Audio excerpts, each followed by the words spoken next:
We'll do the same format. It'll be 3 minutes, and then time for questions. We'll start with Mr. Chaikin. Anton Chaikin. I'm a historian and the history editor for Executive Intelligence Review. President Obama has put in place a reform apparatus reviving the euthanasia of Hitler Germany in 1939 that began the genocide there.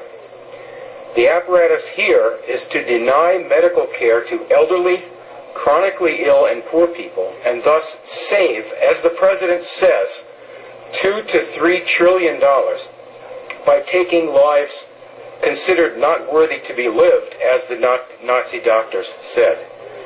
Dr. Ezekiel Emanuel and other avowed cost-cutters on this panel also lead a propaganda movement for euthanasia headquartered at the Hastings Center, of which Dr. Emanuel is a fellow. They shape public opinion and the medical profession to accept a death culture such as the Washington state law passed in November to let physicians help kill patients whose medical care is now rapidly being withdrawn in the universal health disaster. Dr. Emanuel's movement for bioethics and euthanasia and this council's purpose directly continue the eugenics movement that organized Hitler's killing of patients and then other costly and supposedly unworthy people. Dr. Emanuel wrote last October 12th that a crisis, war, and financial collapse would get the frightened public to accept the program. Hitler told Dr. Brandt in 1935 that the euthanasia program would have to wait until the war began to get the public to go along.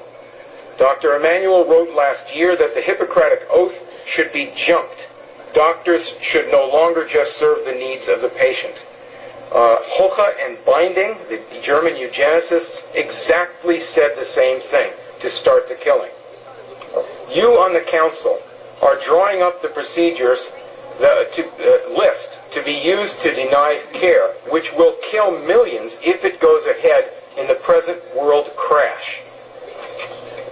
You think, perhaps, the backing of powerful men, financiers, will shield you from accountability, but you are now in the spotlight. Disband this council and reverse the whole course of this Nazi revival now. Thank you.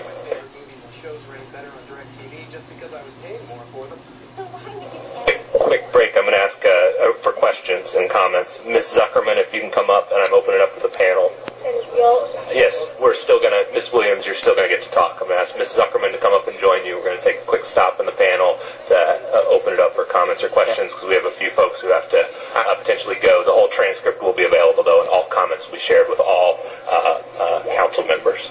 I apologize that I have to go back an important meeting. I do want to just clarify one thing about my own, since my reputation has been besmirched here, is I think I do have a very long record of writing against the legalization of euthanasia. So the association of me and that seemed a little strange, given, I don't know, at least 30 years or 25 years of writing on the topic against the legalization. So just to clarify the record for everyone in the room. Thank you.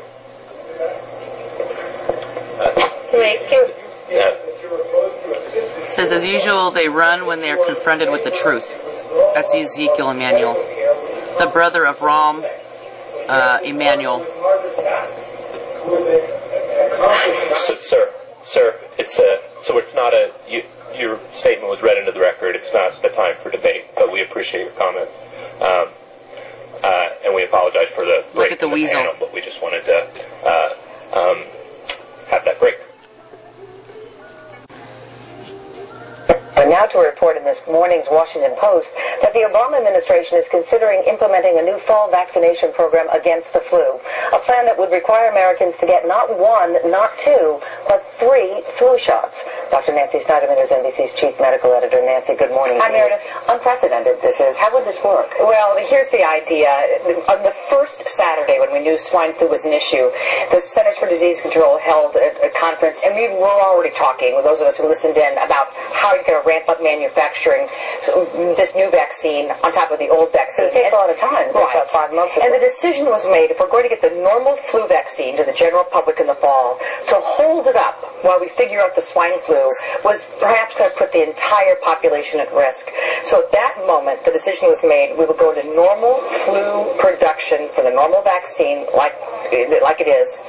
Figure out for seasonal flu. Figure out what the swine flu really is, and then perhaps tag team a second vaccine on top of it. Okay, so that's why they didn't combine them into one shot, but why 2 additional shots for swine flu? For the normal seasonal flu that you and I talk about every year, there's a herd immunity to some extent, so you only need 1 shot. The new strain we've never seen before, so that requires sort of thinking like when we give our babies their first shot.